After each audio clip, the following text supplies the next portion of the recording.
Hi, everybody. I hope you all can see me. I hope you all can hear me. And let us discuss something over here in this session. एक बहुत ही ना लाजमी सवाल होता है, बहुत ही important सवाल होता है जो आप कई बार अपने टीचर से पूछते हो, कई बार आप खुद से पूछते हो, कई बार आप अपने पेरेंट्स से पूछते हो कि सर या मम्मी पापा या मैं खुद कि मैं कॉम्पिटिटिव एग्जाम जैसे कोई भी आप कॉम्पिटिटिव एग्जाम दे रहे हो, ठीक है, उसके बीच में और अपने जो आप फॉर एग्जांपल जैसे बहुत सारे मेजरली कॉम्पिटिटिव एग्जाम वही बच्चे देते हैं जो क्लास 12th में होते हैं या फिर क्लास 10th में होते हैं, है ना, या फिर 9th 8th वाले बच्चे भी देते हैं। बट मैं क्या कह रहा हूँ कि वो बच्चे आप जैसे जो स्टूडेंट्स जो होते हैं ड्रॉपर्स उस मतलब ड्रॉपर्स की जो आप कह सकते हो वो ना माइनॉरिटीज में आते हैं। मेजॉरिटी लोग वो होते हैं जो साथ में बोर्ड्स भी दे रहे हैं और कॉम्पिटिटिव एग्जाम भी दे रहे हैं। अब कौन कौन से जैसे आपका ओलंपियाड हो सकता है, एनटीएससी हो सकता है, 12th वाले बच्चों के लिए हो सकता है JEE mains, advance number of चीजें, ठीक है। अब एक बहुत ही बड़ा सवाल उठता है, एक बार पहले मैं चेक कर लेता हूँ फिर हम शुरू करते हैं सेशन। एक बहुत इंपॉर्टेंट चीज है उसको मुझे चेक करने दो आप, ठीक है। ओके परफेक्ट है, ठीक है। तो हाँ, तो अब हम थोड़ा बातचीत इस पे करते हैं कि ये जो हम कॉम्पिटिटिव एग्जाम उस पे फोकस सब लोग करते हैं, आप करते हो, मैं करता हूँ, हर बच्चा करता है। तो कैसे किया जाए, ये जो बैलेंस है ना ये कैसे मेंटेन किया जाए। अच्छा, ये मैं सारा कुछ डिस्कस करूंगा आपके साथ, एक एक करके डिस्कस करेंगे अपन, बहुत ही उम्दा तरीके से डिस्कस करेंगे। बट सबसे पहले अपन ये पता करेंगे कि कैसे, है ना, मतलब ये सारा कुछ जो प्रोसेस डिजाइन होता है, क्या माइंडसेट चाहिए, सब कुछ will discuss. But first of all let me tell you कि वेदांतु के कोर्सेज, खासकर टर्म 2 वाले बच्चे जो प्रिपरेशन करना चाह रहे हैं, आपके लिए एक बहुत ही अच्छी अपॉर्चुनिटी है। आप सीबीएसई से हो, आईसीएसई से हो, महाराष्ट्र से हो, इट्स ओके। सीबीएसई से हो, 8 नवंबर को ऑलरेडी एक बैच स्टार्ट हो चुका है टर्म 2 के लिए, 13th को ऑलरेडी एक बैच स्टार्ट हो चुका है।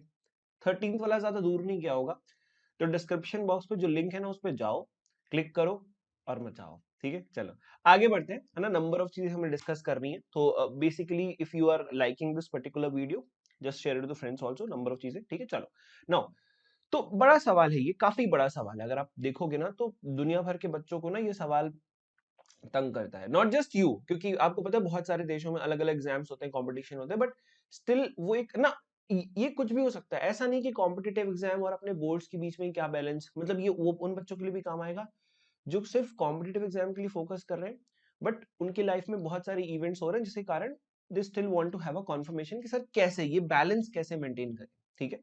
तो देखो, पक्की बात है यार, boards, entrance exam, number of चीजें और दोनों में फोड़ना है ना, वो एक तीर ऐसी चलानी है जो दोनों बोर्ड्स को, जो दोनों हमारे एम्स है उसको तरीके से वो क्रॉस ओवर कर सके, मतलब उस पर हम चला सके। अब ये कैसे पॉसिबल होगा, तो बहुत सारी चीजें जो हम डिस्कस कर सकते हैं, ठीक है। तो देखो, सबसे पहली बात तो ये है कि आपको अंडरस्टैंडिंग बिठानी पड़ेगी, है ना। जैसे आपके दिमाग में कोई दो चीजें हैं और आपको पता है कि दोनों चीजें आपको सेम चीजें पढ़ के ही हासिल होने वाली है, हाँ, दोनों चीजों में डिफरेंस ऑफ अप्रोच होता है, ठीक है। जब आप बोर्ड्स को अप्रोच करते हो तो आप, सिंपल सी बात है, आप जानते हो कि यार सब कुछ बुक से आने वाला है, मोस्टली चीजें जो होंगी वो बुक से आएंगी, मोस्टली चीजें वो होंगी जो मैंने ऑलरेडी लगा के रखी हुई है, all the concepts, all the things are completely given in my book, उसी पे बेस्ड और या उसी की तरह क्वेश्चंस हमारे बोर्ड्स पे आने वाले हैं। कॉम्पिटिटिव एग्जाम में ये चीज थोड़ी डिफरेंट हो जाती है। कॉम्पिटिटिव एग्जाम का जो माइंडसेट होता है वो ये डिमांड करता है कि आपने कोई कॉन्सेप्ट पढ़ लिया है, उस कॉन्सेप्ट से आपने ढेर सारी प्रैक्टिस कर ली है, अब आप उस कॉम्पिटिटिव एग्जाम में जो डिफरेंट टाइप्स ऑफ क्वेश्चन आने वाले हैं उसको आप कैसे अप्रोच करने वाले हो, वो वहां पे बेसिकली, तो ये आपको पता है कि वहां पे थोड़े क्वेश्चंस अलग होंगे। मे बी वहां पे ऐसे भी क्वेश्चंस आ जाए जो हो सकता है कि आपने पहले ना लगाए हो, पॉसिबिलिटी है उसकी, बट बोर्ड्स में इसकी पॉसिबिलिटी कम होती है। अगर बोर्ड्स में 100 क्वेश्चन आ रहे हैं तो एक क्वेश्चन कोई ऐसा होगा जो आपको, एक या दो या तीन या चार क्वेश्चन जो आपको लगेगा यार ये हमने शायद पहले नहीं लगाया है। कॉम्पिटिटिव एग्जाम में अगर 100 क्वेश्चन आ रहे हैं तो आपको 20 से 30 क्वेश्चन भी ऐसे लग सकते हैं कि हो सकता है कि आपने उस कैटेगरी या उस जॉनर का क्वेश्चन पहले ना लगाया। और पता है कि life is a game of uncertainty, इसीलिए इसको कंपटीशन बोलते हैं, ठीक है। बोर्ड्स में इतना कंपटीशन नहीं होता, हाँ 90, 95, 97, 98% के लिए कंपटीशन होता है, बट आपको पता है कि आपके भी 98 आ सकते हैं, आपके फ्रेंड के भी 98 आ सकते हैं, सारे बच्चों के 98 आ सकते हैं, वहां पे भी ऐसी पॉसिबिलिटी है, बट क्योंकि लेवल ऑफ क्वेश्चन अलग होते हैं, सबने क्या पता उस तरह क्वेश्चंस ना लगाए हो, या फिर कोई वहां पे दिमाग ना लगा पाया हो, नंबर ऑफ चीजें होती हैं जिसके कारण कंपटीशन में थोड़ी सी हमें वो ना वो अच्छा हो जाता है, मतलब गैप बढ़िया हो जाता है, ठीक है चलो मतलब गैप होना नहीं चाहिए, बाकी सबको सबको स्कोर करना चाहिए बेटर, चलो ठीक है।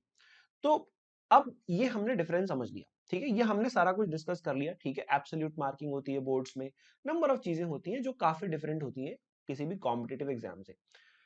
तो मैंने भी बहुत सारे कॉम्पिटेटिव एग्जाम दिए, जब मैं 12th में था तो मैंने जेई दिया, मेंस दिया, एडवांस दिया, मैंने एनडीए दिया 3 3 बार, और मैंने उसी टाइम पे एनटीएससी के भी नंबर ऑफ एग्जाम दिए, ठीक है। जब मैंने 12th पास करी, जब मैं इंजीनियरिंग कर रहा था उस टाइम पे मैंने बहुत अच्छे अच्छे एग्जाम दिए, मतलब जो उस तरह के होते उस लेवल के होते जहां पे आपको कंपटीशन करना है अच्छे वाले, मतलब बेसिकली ना, जैसे फॉर एग्जांपल अब कोई बच्चा कैट दे रहा है, एग्जांपल के लिए उठाओ, कोई बच्चा नीट दे रहा है, कोई बच्चा जेई दे रहा है, तो जेई वालों का अब नीट के साथ कोई कंपटीशन नहीं है, ऑब्वियस सी बात है ना भाई, जेई का अलग बनेगा, नीट का अलग बनेगा, वो दोनों अलग कैटेगरीज हो गई। अब आप अपने अपने सेक्टर्स में बेसिकली कॉम्पीट कर रहे हो। तो इस तरह से ना, जब हमने फाइनली मैंने एक बार कैट दिया, अब कैट में सिर्फ उन बच्चों से मेरा कंपटीशन था जो सिर्फ कैट के लिए पढ़ रहे थे, they were studying for nothing else, only for the CAT, और वहां पे I scored like quite nice. Now scoring quite nice is not something which is very important, but it is important to understand कि भाई ये process जो है ना, ये क्या क्या हमसे डिमांड करता है, तो let's try to understand that also, ठीक है। तो यार पता है यार कि जो बोर्ड्स के क्वेश्चन होते हैं मोस्टली आपके, मैंने ऑलरेडी डिस्कस किया है कि वो क्वेश्चंस आपको सारे के सारे आपके हो सकते हैं लगाए हुए मिले, या फिर आपने पहले कहीं देखा हुआ है, किसी फ्रेंड से डिस्कस किया हुआ है। कॉम्पिटिटिव एग्जाम में ऐसा कम होता है। देखो, ये भी एक बात बहुत समझने लायक है, आप दुनिया का कोई भी कॉम्पिटिटिव एग्जाम दे लो, आईआईटी दे लो, मेंस, एडवांस, जेई, नीट, कुछ भी, 70 to 80% जो पेपर बनता है ना, it is deeply from your text books. Reason क्या होता है कि कई बार हम टेक्स्ट बुक को स्किम करते हैं, और कई बार हम टेक्स्ट बुक को बिल्कुल डीप जाके पढ़ते हैं। कुछ चैप्टर्स होंगे आपने शायद पढ़े होंगे जो आपने बिल्कुल डीप जाके एक एक लाइन उसके आपने पढ़ी होगी, है ना, और कुछ चैप्टर्स होंगे जिसको आपने बस ऐसे ऊपर ऊपर से देख लिया होगा। प्रॉब्लम क्या होती है, जो आपने सिर्फ ऐसे ऊपर ऊपर से देख लिया ना, उससे अगर थोड़ा सा भी डीप क्वेश्चन आ गया, खत्म। आपने शायद रीडिंग बिटवीन द लाइंस नहीं की होगी उस चैप्टर का।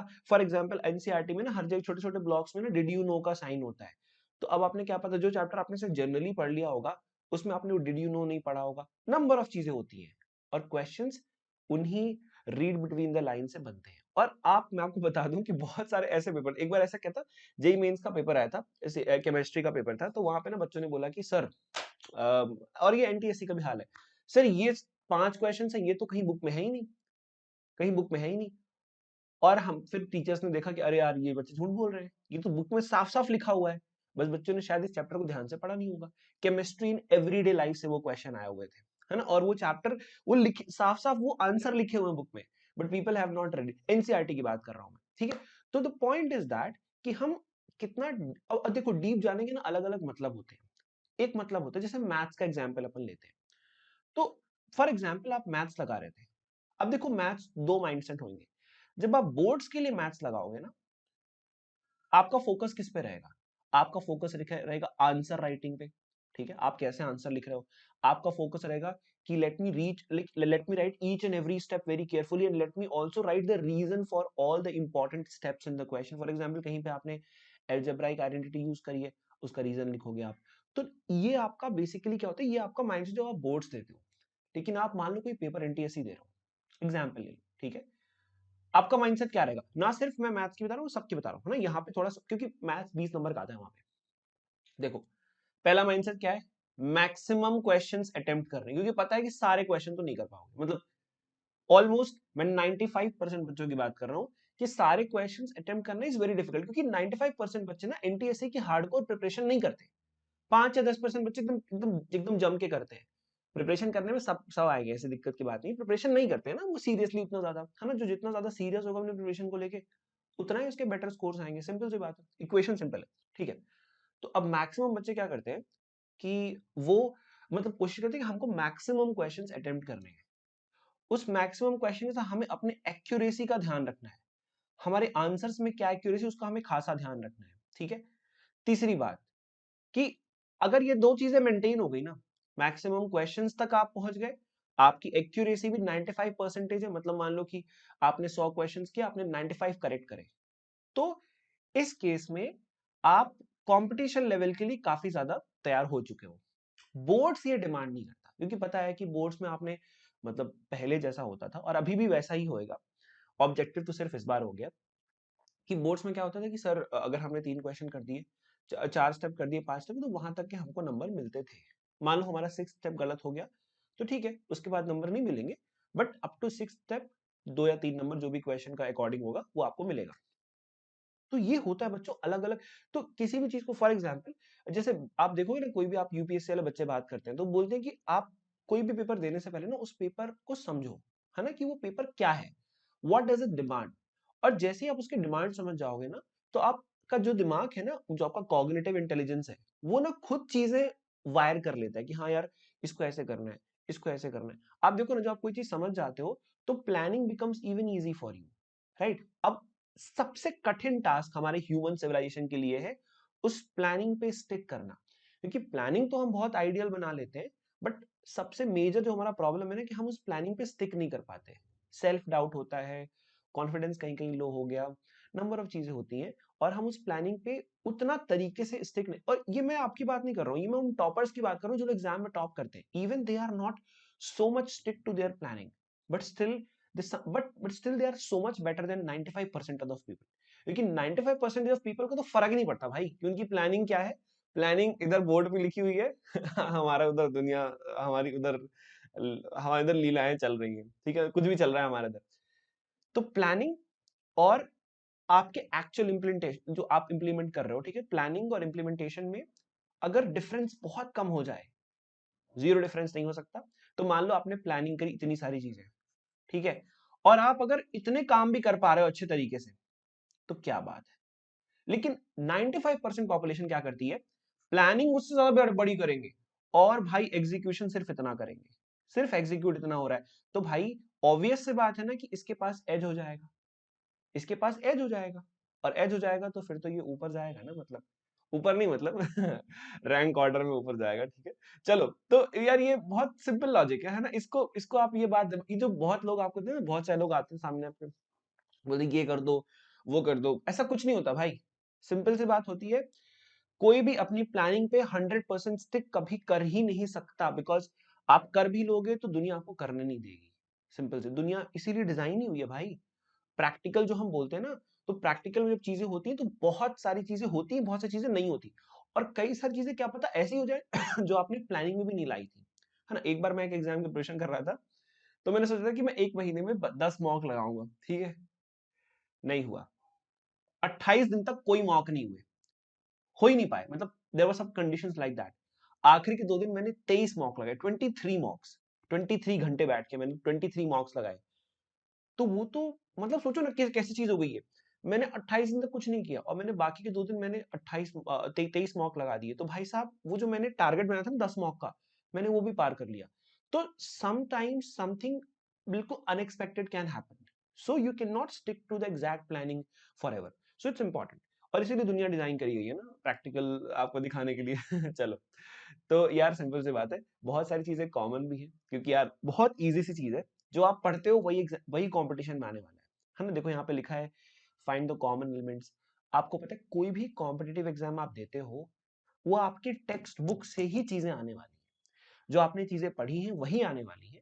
हाँ, वो पूछने का तरीका थोड़ा अलग होगा, वो कहने का तरीका थोड़ा लहजा अलग होगा। जैसे एक बोर्ड आपसे पूछता है आप इधर आइए, ठीक है, बोर्ड आपसे ऐसे बोलता है आप इधर आइए। कॉम्पिटेटिव एग्जाम थोड़ा ऐसे बोलता है तुम इधर आओ, है ना, थोड़ा सा हल्का लहजा चेंज हो जाता है बस, तो बस इतना सा डिफरेंस है, आप इधर आइए, और बोलता है तुम इधर आओ, बैठो इधर तो this is how something like exam happens, ठीक है। अब जिसने आप इधर आइए और तुम इधर आओ को थोड़ा समझ गया ना कि हाँ ठीक है यार, ये एग्जाम थोड़ी डिमांड इसकी जैसी है, हम वैसी प्रिपरेशन करते हैं, तो कोई दिक्कत नहीं है। माइंडसेट एटलीस्ट वैसा होना चाहिए, क्योंकि सिंपल सी बात है, अगर आप जमीन पे भी गिर रहे हो और आपको कॉन्शियसली गिरना is something which can save you, but unconsciously गिरना is something which can never save you, because when you are falling on the ground and you feel कि अरे भाई मैं गिर रहा हूं, तो यू आपके दिमाग, आपका रिफ्लेक्सेस ना ऑलरेडी स्ट्रांग हो जाएगा, बोलेगा अरे रुक, बचाओ इसको, गिर रहा है ये, हाथ पीछे करो।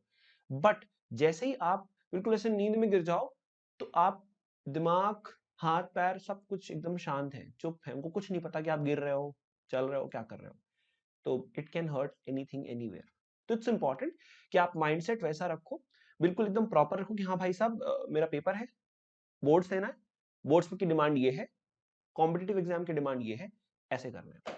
तो बस ये सब चीजें आप पढ़ लेना, मैं अपना एक्सपीरियंस शेयर करता हूँ, और ये सब तो काफी काम की चीजें, मजेदार चीजें, काफी कुछ लिखा हुआ है, so take the screenshot also, this is very useful. मेरे लिए भी काफी यूजफुल था ये। तो एकदम आइडियल सिचुएशन लेके मत चलो, सबके प्लानिंग्स में गड़बड़ी होती है, नेपोलियन की भी प्लानिंग में गड़बड़ी हुई थी, हजारों लोग की प्लानिंग गड़बड़ी होती है, उसको एक्सेप्ट करो, बट उसको इंप्रूव करना बहुत इंपॉर्टेंट है। आप याद रखो, अगर आपने प्लानिंग इतनी करके रखी है और अगर आप इतना काम भी कर पा रहे हो, तो क्या बात है, तुम बेमिसाल हो, तुम महान हो, बस सिंपल सी बात समझ लो। ठीक है, फिर पास फेल, अब सिंपल सी बात है, देखो, जो पहला कंपटीशन होता है वो उन बच्चों के बीच में होता है जो प्रिपरेशन कर रहे हैं और प्रिपरेशन नहीं कर रहे हैं। प्रिपरेशन नहीं करने वाले साइड हो गए, नहीं कर रहे तो उनके एग्जाम फोड़ने के चांसेस बहुत कम हो गए। अब जब वो सारे बच्चे आ गए जो एग्जाम की प्रिपरेशन कर रहे हैं, अब कंपटीशन होएगा तो उन बच्चों के बीच में होगा जिनने ज्यादा प्रिपरेशन करी हुई है और जिनने कम प्रिपरेशन करी हुई है, जिनने ज्यादा चैप्टर पढ़ के रखे, कम चैप्टर पढ़ के रखे। अब वो कम चैप्टर पढ़ने वाले बच्चे थोड़ा आउट हो गए, अब जिनने ज्यादा चैप्टर पढ़ के रखे हैं, ज्यादा पढ़ा हुआ है, अब कंपटीशन उनके बीच में होगा। अब देखा जाएगा कि किसके पास अप्रोच कितनी बेटर है, कि किसने तगड़ी अप्रोच रखी है पेपर की, किसने ज्यादा क्वेश्चन करके आया पेपर में, किसने पेपर सॉल्विंग कैसी करी है। उसने पढ़ा तो सब कुछ था, बट उसने पेपर में कैसे प्रेजेंट किया उस चीज को। अब कंपटीशन उन बच्चों के ऊपर हो गया। अब मान लो कुछ ऐसे 100 बच्चे बचे जिनका पेपर, मतलब जिनने अच्छी तरीके से कंपटीशन किया, अच्छी तरीके से उन्होंने पेपर वगैरह सब एकदम सिमिलर अटेम्प्ट किए। अब कंपटीशन होगा किस चीज पे, अब होगा एक्यूरेसी के ऊपर, कि ये 100 बच्चे हैं जिन लोगों ने बहुत अच्छा पेपर अटेम्प्ट किया, almost same number of questions किए। अब कंपटीशन होगी भाई साहब, किसकी एक्यूरेसी बेस्ट है, किसने सबसे ज्यादा करेक्ट और सबसे कम इनकरेक्ट आंसर्स करे हैं।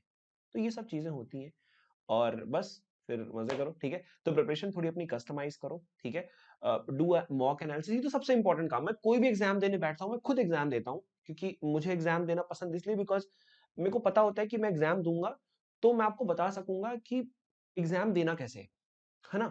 तो mock is the best best thing, like it's the, you can say, कोई भी एग्जाम दुनिया दुनिया का दे रहे हो आप, बिना प्रिपरेशन के एक मॉक दो, बिना प्रिपरेशन के, यू विल अंडरस्टैंड कि आपको कितनी प्रिपरेशन करनी है। 200 मार्क्स का पेपर है, आप पा रहे हो 40 मार्क्स, तो भाई 160 नंबर का ना जर्नी तय करनी है। 2 मॉक दे दो, 3 मॉक दे दो, 40 50 40 इतने ही पा रहे हो, मतलब एवरेज ले लो 45 नंबर, फिर भी आपको 135 155 नंबर की प्रिपरेशन करनी है। तो mock is the best thing. ठीक है, आप चेक करो कि आप कहाँ स्टैंड करते हो, और ये चीज आप याद रखो, utilise the time after. Simple सी बात है, जैसे आपके बोर्ड्स हो जाए, देखो, time utilisation is the best best thing. दुनिया का हर इंसान जो पैशनेट होता है ना किसी काम के लिए, वो अपने टाइम को उस काम में लगा देता है। और हमारी भारत में ना 90% लोग स्टडीज के लिए पैशनेट नहीं है। तो जब पैशनेट नहीं हो ना, तो टाइम को यूटिलाइज करना सीखो, वो बहुत इंपॉर्टेंट है ना। जैसे आप बहुत सारे लोग आप देखोगे ना, वो पैशनेट नहीं अपने काम के लिए, है ना, आप देखोगे, या यू वुड सी दैट अपने काम के लिए ना, पढ़ाई के लिए पैशनेट नहीं है। Like I am telling you the actual reality, the genuine thing, कि 95% people are not very much, मतलब इतना पैशन नहीं है पढ़ाई करने के लिए, कि नहीं पढ़ना है, मेरे को बहुत पढ़ने का मन हो रहा है, कोई नहीं कह सकता ये। तो क्या करना है फिर, टाइम यूटिलाइजेशन को ध्यान रखना है, कि आप कितना टाइम इंस्टा को दे रहे हो, इसको दे रहे हो, उसको दे रहे हो। वो टाइम को साइडलाइन करो, और ये टाइम को इंक्रीज करो, पढ़ने वाले टाइम को। धीमे धीमे धीमे ये जब हैबिट में आता है ना, तो अपने आप काम करने लगता है फिर। ठीक है, तो रिवीजन प्लान बहुत इंपॉर्टेंट है। अगर आप रिवीजन करते हो चीजों का, देखो रिवीजन क्यों करना इंपॉर्टेंट है, क्योंकि सिंपल सी बात है, क्योंकि आपने कहीं सुना होगा कि दोस्ती कोई रिवीजन थोड़ी है कि बार बार करें। बट थोड़ा वो स्टेटमेंट मैं अच्छा मानता हूँ, बुरा भी मानता हूँ, ऑब्वियस सी बात है यार, रिवीजन है, हर चीज दुनिया में, हर चीज रिवीजन है। अगर आपकी जिंदगी में कोई चीज अहमियत रखती है, तो उसका रिवीजन करना बहुत इंपॉर्टेंट है, बहुत इंपॉर्टेंट है। आपको पता है कि कॉन्सेप्ट मेरे लिए पढ़ना उतना इंपॉर्टेंट है बिकॉज ये हमारे एग्जाम में आ रहा है, और एग्जाम में आ रहा है तो उसका रिविजन भी उतना ही इंपॉर्टेंट है। तो this is very very important to be understood. तो समझो, जानो, काफी नॉलेज था इस वीडियो में, काफी मैंने फिलोसफिकल बातें भी करी, बट इंपॉर्टेंट है, जिंदगी is the combination of philosophy, science, math, सब कुछ सब कुछ। तो including everything will make your life even more beautiful, and you would be able to incorporate number of things. So it's better share this video with your friends. Do let them know कि भाई साहब इस video में अच्छा content था। Let them know कि हाँ, यहाँ से काफी हमें हेल्प मिली। Thank you so much, lots of love to all the people. Bye bye, take care, bye bye, have a good time, thank you so much.